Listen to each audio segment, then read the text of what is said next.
Hey, what's good? We are back. Another episode of the Paul Picker Podcast, aka Triple P, aka the Common Sense Podcast, your source for music, sports, politics, world events, and much, much more.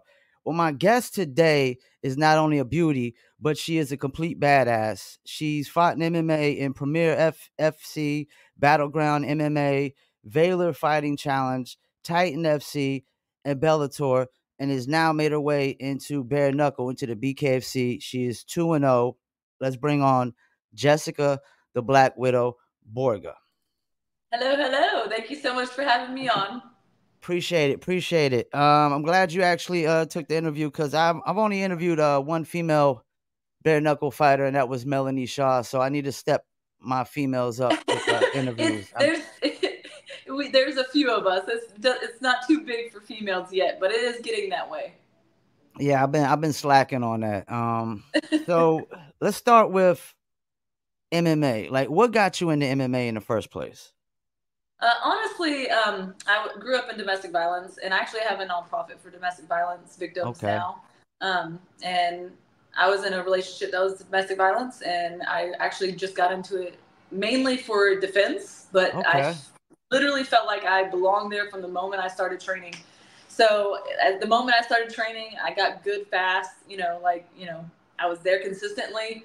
I just got addicted to it, and it became what I felt like I was meant to do. So fighting is what I've meant to do. I've been a fighter my entire life. Now, MMA, what was that experience like for you? Honestly, it's a challenging one. MMA, any kind of combat sport for a female, especially in a male-dominating sport, it's a definitely an uphill battle consistently. So it's Okay. not for the weak and the faint of heart, because it is an unforgiving sport. But honestly, I've gotten way more good from it than I have bad. It's changed my world. It's changed my outlook on everything more than I can even express. Now, how does some?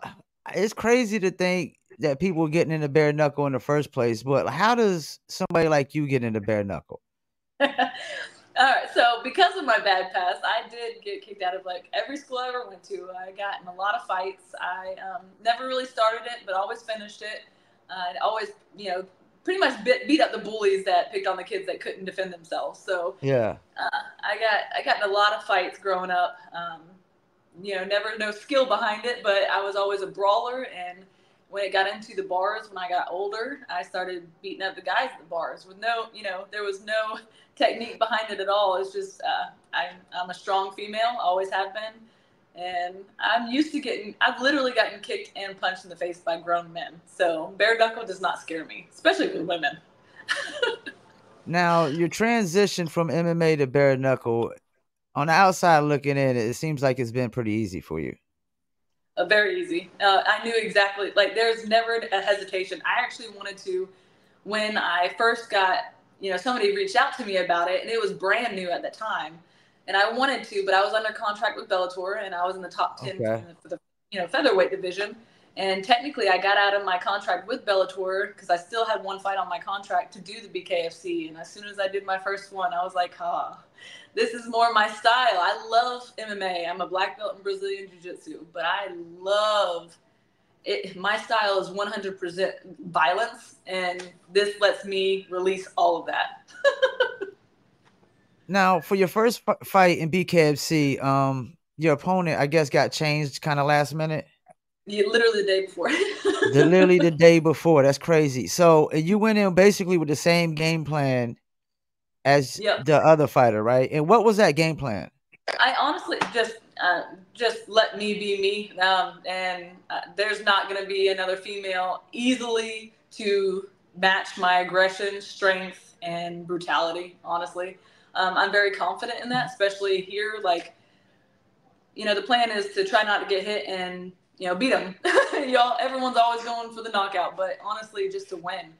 And I actually liked that the opponent that got changed was a girl that had fought. It was not her debut for bare knuckle, so she had fought bare Okay. knuckle before. She's a seasoned fighter she's fought in big, huge MMA promotions as well as bare knuckle promotions, and she fought for the title for BYB. Yeah. So she was a seasoned BKFC, or bare knuckle fighter. So I was happy about that. I love the challenge. So anyone who is more seasoned and more, up in there in the ranks, it gets me more excited. Now, was the game plan the same for your second opponent? Yeah, it's always the same. And Honestly, well, I mean, of course, little things will change depending on the type of fighter they are and everything. But honestly, I'm confident in my ability. I mean, I'm always learning. I'm always improving, especially with boxing. Transitioning from MMA to boxing, it is different. But I definitely got I got heavy hands, and I'm aggressive. I'm strong. I'm always learning and improving in boxing. So it's always kind of like a surprise that I'm highly underestimated. So yeah, it's usually the same game plan. When and how much did you know about your second opponent?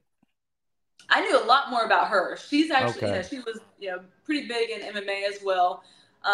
It was her first bare knuckle, Okay. so I knew me being her first bare knuckle, I'm introducing her big time, and she usually fought at a weight class lower, so Okay.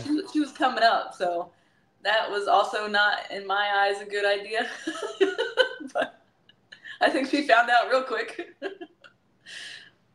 Yeah, that's my next question. It's like when I interview the guys, we always talk about how the women's matches are really so good because they usually always go the distance. Yours haven't been that. It's been first rounds, and first one was like what 40 something seconds, and then a minute into the first round. Why do you Yeah, think you've been able to just finish them quick? honestly, it's my I've always been strong. Even in MMA, all my as pro, and most of my wins in amateur were the first round. Most Okay. people do not have that kill mentality that I do. That aggression. The women, especially women, Yeah. they like to play it safer usually. I'm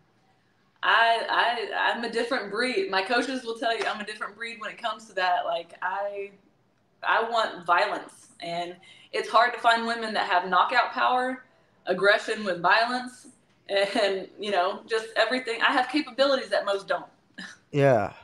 but I'm trying. I'm working on the technique to get. Once I get the technique even better than it, I have been able to show. That's gonna be dangerous. So you fight at 145, which is featherweight division. Is that an actual official division yet for BKFC? I don't see a lot of females in that division yet. No, honestly, with 35 and 45, there's not a belt yet because there's not enough females, That's unfortunately. Even yeah. MMA yeah, MMA is even actually having a problem finding girls that's the size, I guess, that's wanting to fight, which really sucks. It really sucks because I cut down to 45 and I've fought at 35, I've fought at 25, but especially with boxing, I'm not jeopardizing my health. I'm just not doing it. I've taken losses for weight cuts before. Not going to do it anymore. My health and my family are number one to me. And if I'm not going to be able to get into the ring and perform like me because of a weight cut, I'm not doing it. Yeah, I think that's the politics of the game that really sucks. When I interview fighters, like they say they spend so much time and energy trying to get to the weight cut. And Yep. sometimes it's right before the fight, and then they get in there and then they're just drained. And it's like, Yep. yeah, it makes no sense, man. Like they Not at need to all. just find fighters that have you. I mean, even Christine Ferreira, she's originally 145, right? I don't know. I know she's the 125 champ, but I'm sure. Yeah. But I don't know, but I've heard she actually, used to fight at a higher weight and then came down, which makes it kind of easier for her to beat her opponents and whatnot, I would think. Um, maybe she won't fight me though. so they don't they don't have the weight class yet. That sucks. So you're just basically having to fight at one lower every time. Yeah, I mean, unless they find someone like they got a new girl, Hannah Rankin. Uh, Okay. she she wanted to fight someone else, I guess, before fighting me. She usually fights at 155, and she's a champion Oh. boxer. So yeah, I'm hoping to get that one soon, but she's got to fight in October already. So got my eyes on that one because, hey, let's go. So does that make it harder for you to get your fight set up? Like Yeah, y'all absolutely. only got one fight every card anyways, which they probably should bump that up to at least two, I'm thinking. I think so too. I really think so too because a lot of people ask for the girl fights, and honestly, I know it's getting bigger. MMA did the same thing, and within 5 years, it really blew up, and there's a lot more females and so on and so forth. Even though the divisions, the bigger they are, it's still harder to find them, unfortunately. Yeah. Um, which really sucks because I hate waiting around, and I train as if I'm in fight camp all the time. I don't really get burned out because I love it so much. So I'm always ready. If they call me last minute, absolutely. If I could cut down the weight safely, I absolutely would. But I'm just not. I'm not going to risk my health, especially with boxing. As BKFC said what like an ideal number of fighters is for that weight class before they even bring a belt up? Usually it's like 10 to 12, 10 to but 12? they've Okay. they've made they've made sometimes some differences for the weight class if there's not a lot of them. But who knows? I hope it's sooner because I would like to fight for the title. I'd like to, I think I'm proving myself, but we'll see. Now, Shift MMA, y'all got a nice little squad over there. You got Oh you, man, Crystal Pittman, Brandon Allen, Jared Warren, and of course my favorite bare knuckle fighter of all, Dave Redneck dang. Lindell. What's the possibility of like 4 or 5 of y'all having belts here soon? That is the plan. Honestly, we are all hoping to be able to. Brandon Allen needs his shot. Of He's course. been the number one contender, and the reason it baffles me. Besides being scared, I don't. He would annihilate. I have nothing against him, but he would annihilate him. Brandon Allen's fantastic. He would be definitely the title holder. Um, me and Pittman are waiting for belts in our classes to be able to fight for it, but Yeah, I we're noticed definitely she's waiting for a belt too. Yeah. yeah. And she's actually fighting at Misfits, the next promotion for Misfits for the belt, so the world champion for regular boxing. So that's nice that she got that. I'm waiting to hopefully hear something in between. If I can get anything I can, I'm trying to get anything I can, honestly. I'm not really focusing on MMA right now. I'm focusing on boxing, but just regular boxing and bare knuckle. I am trying my ass off to get some fights, man. So you're pretty much willing to take any fight that BKFC is bringing your way then. Yes. But they're Yep. just not bringing. Is Nate not doing his job over there? What's the deal? I'm sure he's looking. I know they just brought in a whole handful of girls. I don't know what weight classes. This is Uh-huh. just what a whole handful of girls from the prospect series. But I want more of a challenge. So that's why Hannah Yeah. Rankin is more. She's cousins with Conor McGregor, and she's a world champion boxer, and that just excites the hell out of me. So I love the challenge. I love beating them too. I ain't gonna lie, man. I probably would like. They had that chick, Charnene Gellner, that made that debut in Kansas City. I thought she looked kind of tough. I think that might be a nice little matchup. Yeah. What weight was she? I want to say that she was fighting in the flyweight, but Oh, Lytle was that's a saying ways that she away, but probably she'll should go come down up. to. Yeah, if she wants to Lytle was come saying up she to me, probably that's should go fine. down to strawweight. I don't know. Oh, really? Yeah, there's a Well, lot that of there's a lot of 115ers and there's a lot of 125ers, but man, 35s and 45s and people that'll actually come up to fight 45ers, that's not common, especially one with knockout power. So, let me ask you this about Brandon Allen. Like, why do you think he keeps getting overlooked for that title shot? I got my ideas. unfortunately, yeah, I'm sure everyone kind of knows there's these, background things that people don't know about linguistics, wise and all that, but it's ticket sales and stuff like that. A lot of people, you have to have a big Yeah, following. You have to have this and that, and I'm sure that is part of it, 100%. Because man, that boy puts on a show, but social media, everyone isn't all about that life, and yeah, unfortunately, that's what everyone goes. All these, promotions and companies, and That's what everyone wants, big social media, and we're over here trying to bust our ass to become good fighters, and to be good at the craft that we're doing. It sucks. No, it makes sense. Social media, trying to build that up is a job in itself. And, Yeah. y'all, like you said, y'all got time to fight or train to fight, and that's really it, and fight. And like I was saying, it was probably the self promotion aspect, because I know they're big on the self promotion, man, and And I whatnot. I totally mean, get it, company business wise, but it just sucks because it's not easy for us. yeah, because as a fight fan, I felt like I've been deprived of the Mike Perry Redneck Mandel fight. Mm. And it just like makes no sense that a guy would be the face of a league and doesn't have a belt. A belt. Yeah, that is very very interesting to me. Yeah, me too. So but if you're part owner, I mean, he bought into it a little bit, so you get extra pats on the back. That's just way the unfortunately business works. So I seen a post about Spain. Are y'all all going to Spain, the whole shift MMA?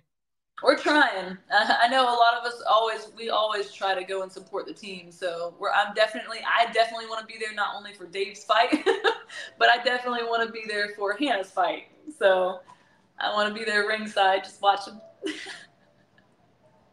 So next fight, I mean, we don't. You have a time frame of when you want your next fight to try to be by? I'd be happy if it was next weekend. I stay ready, so I would be happy if they get me something right now.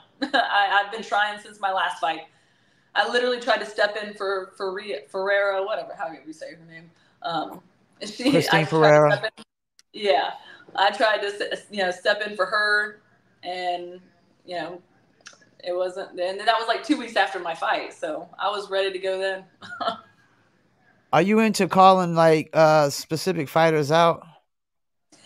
Yeah, I'm not a big shit talker. I honestly have put it out there a number of times that I will fight anyone. I will. I don't care how big. I don't care how dominating. I don't care how technical. I will fight anyone. So I put it out there. I mean, literally, I want the best of the best. So I want all the smoke. I know that's right. I mean, and if you beat them in the first round, I'm pretty sure there's some people that probably might be avoiding you. That's another thing. Like some of these people that get into bare knuckle are not really built for it fully. Because I've seen people dodging fights. Like they don't want to fight a specific guy, so this one guy ends up fighting them just because he doesn't want to be dodging them and gets manhandled. Yeah. Yep, that does happen quite often. Now, BKFC, what do you think the peak of this is? Like, some people think it could be as big as UFC. I completely agree with that. I really think that it's on its way there too, with the people that are taking part in it, and Conor McGregor, and just the way they're doing things. They're doing things in the right way to be able to really get the word out there and get more fighters and make it more entertaining. I think they're doing what they need to do, and it will. I think in the next few years, it's really gonna blow up. Now, your nickname, the Black Widow, did you come up with that yourself, or did somebody give you that? No, my MMA coach, which Ross Kellen, he's still one of my coaches, but I just don't get to see him as often because I'm focusing on boxing. But he gave me the name Black Widow, and I thought it was because I have a tattoo of a Black Widow on the back of my neck. So I didn't actually even ask him why he named me that for like a whole year. And then finally, I was like, "So you named me the Black Widow because of the tattoo, right?" And he's like, "No." He's like, "You're this like blonde chick that came into the gym and you just throw around the guy like rag dolls." He's like, "You just dominate, like you're just dominating, especially even over the men." And I was like, "Oh, I like it better now because I didn't like it at first." Yeah, that was the rap name of the female that was in our rap group. She called herself Queen Black Widow, and then, of Oh, course, really? Black Widow is a Marvel character, and y'all kind of do. Shift MMA kind of does feel like the Avengers over there.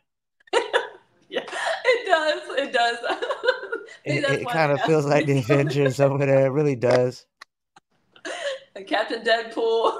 Yeah. Y'all got Black Widow, Captain Deadpool. Yeah, Superman. I'm pretty sure we could go down. Yeah, you got Superman. I mean, I'm pretty sure we could go through comic books and find somebody named Redneck somewhere. I'm sure. And I don't even. And Crystal, what's hers? Pitbull. She's the Pitbull. Yeah. Yes. The Rugged Beauty. Sorry, Rugged Oh, Beauty. she's the Rugged Beauty. Okay. So that's technically the only. There's not. I guess not all of us are named kind of Yeah, superheroes but or there's some Avengers. Marvel names going on over there. So y'all like the Avengers and whatnot. That's a good Now, idea, though. I gotta ask you this: like, how do you feel about the women seem to be always marketed like sexual too? Is that an issue for you, or are you kind of cool with it? No, I'm completely okay with it. Everyone knows me. I'm an open book, and I am completely content with my sexuality and putting it out there. And Yeah, I think that people should be more accepting to it because there's nothing wrong with it. It's not against the yeah, law. People need to get over it. They're always going to find something to try to define someone as.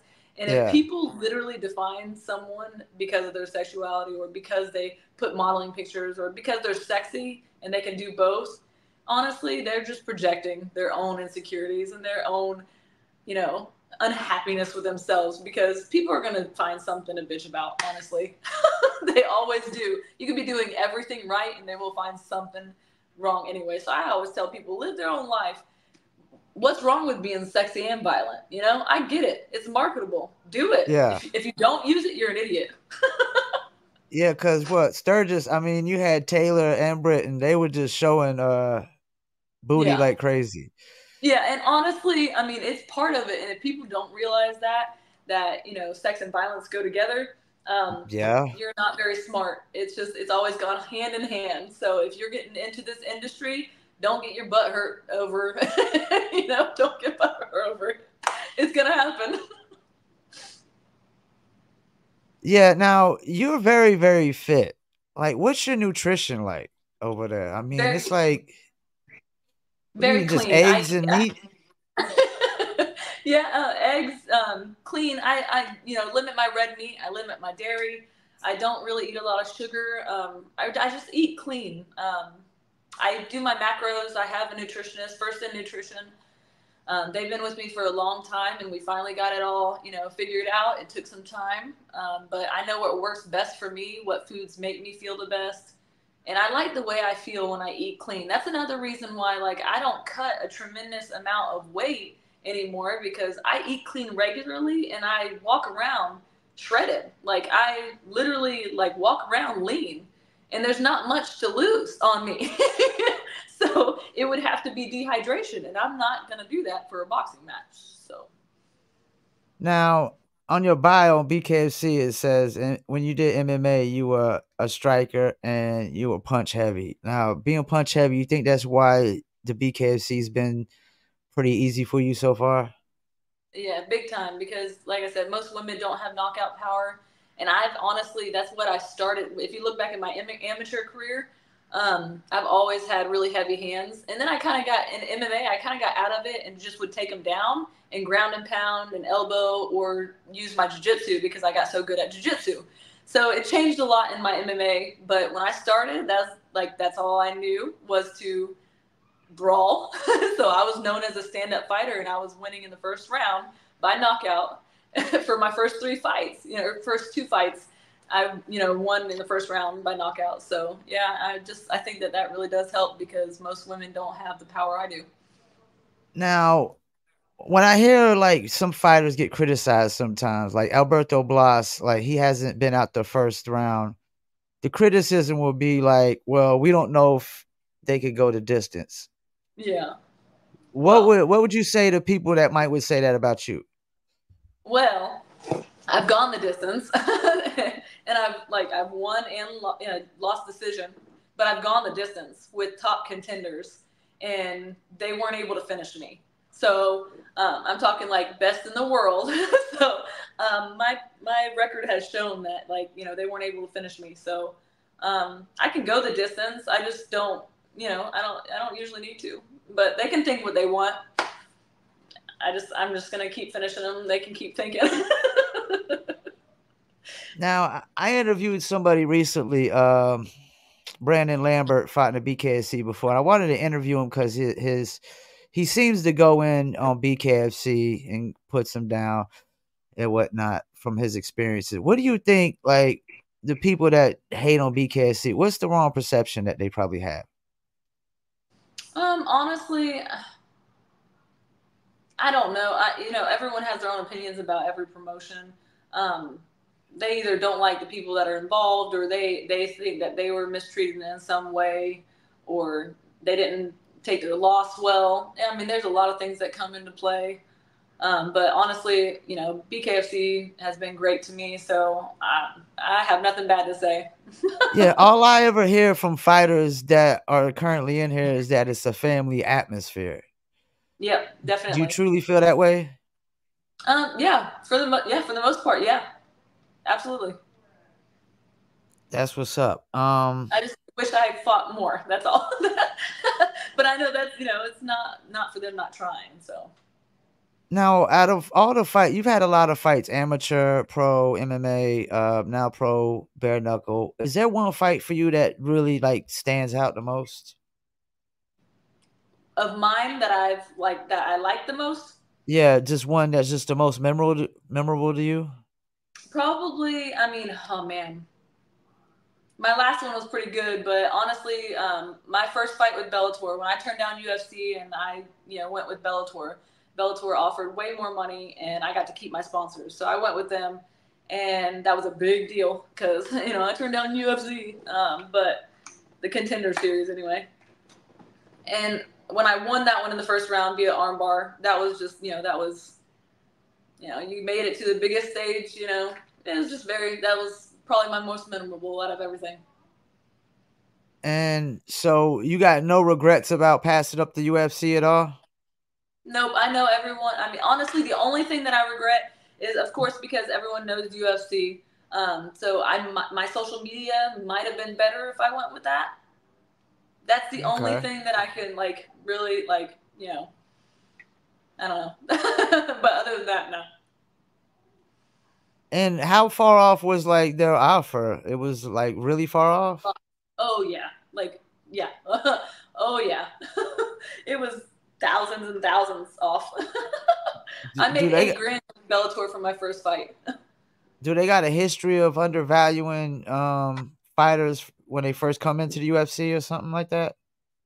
No, I think the Contender Series, it's less than you would get paid when you actually get into like the primary roles there. But honestly, if they wanted me at 125, I didn't want to be at 125. I fought at 45 for my first fight ever with Bellator. So, I didn't fight 25 for a long time before they wanted me at 25. So no, I didn't want to do it. That's crazy. And how much do you actually care about the rankings? I hear fighters say they don't really care about them. It's just a fan thing. For MMA or just in Like general? just rankings in general. Honestly, I think a lot of it is has a lot of, like I said, behind the scenes stuff with all the ranking people. So honestly, the only rank that I care about is world title, and I want to be number one. That's it. Yeah. Everyone And else, man. that's what was confusing for me about the weight classes today. Like went to BKFC, they don't have no weight classes for you and Crystal's weight classes. Yep. But if you go to Knuckle Town, they actually do, and they got you ranked number one overall. But of course, Yeah. there's nobody with a belt. I think there was only two other names on Knuckle Town, and a bunch of slots to kind of fill in some names as they come up and Yeah. whatnot. Yeah. Unfortunately, it sucks because it's kind of like a waiting game. It's getting bigger though. It's gonna happen. I just want it to happen sooner rather than later. I mean, you typically want this to happen at least by the next couple fights, right? And typically, Yes. you should have to get at least, I would think, 4 or 5 fights under your belt to try to get a actual title shot. We'll Typically, when see. there is a belt. Yeah, I was told that Hannah Rankin was promised a title shot, so I'm hoping that it might be sooner. But we'll see. I don't know if that's bullshit information or not. So And you would think with the females, they would probably try to have to do some of these title fights a little sooner to try to fill it out. I almost feel like if you get about 5 or 6 fighters in there, that should be good to start. Yeah, absolutely. Yeah, I think so too. Yeah, honestly, I think that if having a belt will get more people in. Yeah, yeah. Yeah, absolutely. I really think that like more people will be like, oh, there is a belt to fight for, so I can work my way up. You know. And I think you touched on something right there. The fact that there's no belt for there yet, like everybody's gonna want to.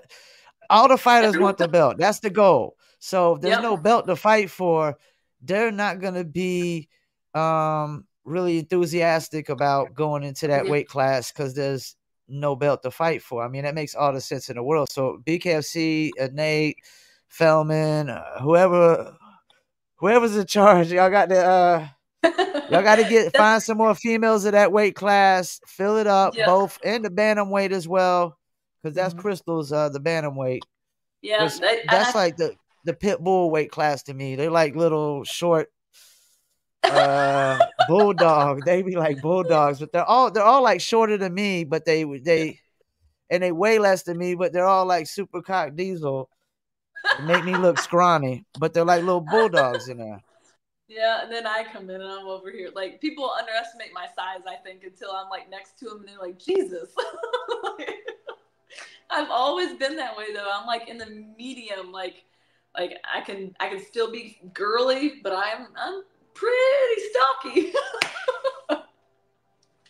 Hey, if you keep beating everybody in the first round, it's gonna get to the point where a lot of these women ain't gonna want to fight you.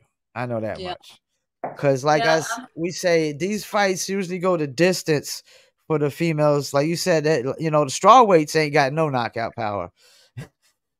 Yeah. I mean, I'm Usually sorry, they no. just don't. I'm sorry, they just ain't got no knockout power. It's always going Unless five it's like rounds. just right on the button. Yeah. Like, yeah, no. No disrespect to Britton Hart and Taylor Starling and them, but like that fight went the whole time. I don't even think nobody got knocked down that whole fight.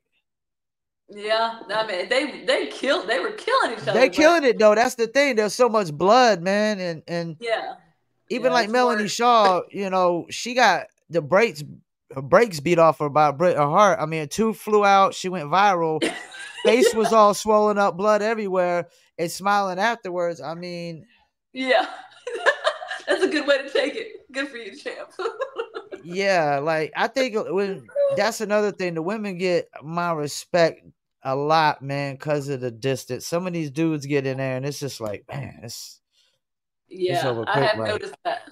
But yeah, I've noticed that men will just take a kneel real quick. oh yeah, and that's another thing. I have not seen no female like quitting, like saying I Mine are can't kind go of no more. quitting. It's typically a lot of the doctors are calling it for them and whatnot if it goes early, but the Yeah, guys they'll get in there and I see it all the time, man. You see them over there like nah, nah, nah. yeah. So it's Mine like mine have been quitting. So like mine will get knocked down and they'll take a kneel and they're like, nope, I'm done. They let the 10 seconds go and they're like, nope, because they so know if both it of yours kept going, quit. both of mine did. Okay, I mean, they couldn't walk though, so it was kind of like a technical stop too. So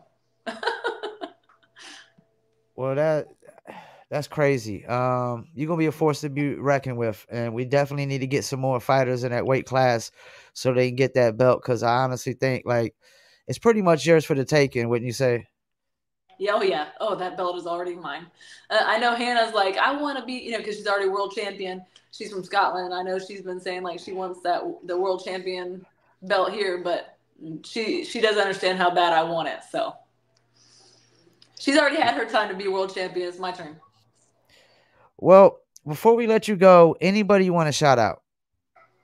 All my team, my shift team, I can't thank my team, my coaches, everyone that has pushed me and got me so much better since I've been with them. Like, honestly, it's a game changer. I'm ecstatic. Everyone behind me with peak performance, health and wellness, the hyperbaric chamber, that is a game changer. So all my sponsors, Venetian Med Spa, everyone that has been behind me since the beginning, my chiropractic care, my family, they support me so much, and having a supportive family and team behind you is the best thing that you can ask for. Well, I appreciate you taking time out for this interview. You know, I still don't have a favorite female bare knuckle fighter yet, so you might be moving up in my slot next to Redneck Mandel. Like I'm I a would be Redneck honored to see Mandel and fighters. I'm a Ryan Reber guy. That's my two favorite. And there's some other people in there I like too as well at BKFC. They're amazing Yeah. people, and honestly, I can't. Dave is the most helpful teammate, the most like he's just awesome. Honestly, all my teammates are, but like I really, really appreciate the ones that help the other ones get better, and he's just good dude. Well, hopefully we see all of y'all with some belts here soon. So they need to get that division stocked up some so you can knock some heads off some shoulders and Yes, I can, watch some more amazing fights. absolutely. Thank you so Well, much for having me on. I appreciate you and have a nice day. You too. All Bye. right, thank you. Well, that was Jessica the Black Widow Borga. Literally got females quitting in the first round. Literally hasn't even made it to the second round yet because she's demolished the females. And most of these female bare knuckle fights, they go the distance. So the fact that she's just knocking heads off shoulders, got these chicks quitting because they too dizzy and they can't go any further. That's gonna be scary and dangerous for all her competition. And David, Nelson, Serge, Nate, I don't know who's got to do it. Let's get some more females in these featherweight and this bantam divisions for these females so we can get them some belts. Because like she was saying, man, like a lot of females are not going to want to go into those weight classes and those divisions until they have a belt to compete for, man, which makes all the sense in the world, man. Because a fighter's number one goal is to win that belt and put that belt around their waist and be a champion. So we got to get that done, man. Whatever it's going to take, let's make that happen. I appreciate y'all tuning in for another episode of the Paul Pickett Podcast. Shouts out to Jessica the Black Widow Borga for taking the time out and coming on and doing the interview. And we about to get off here and we about to clip up some clips. You know how I do. Get to work right when I get done with the interview. Peace. And I'm out.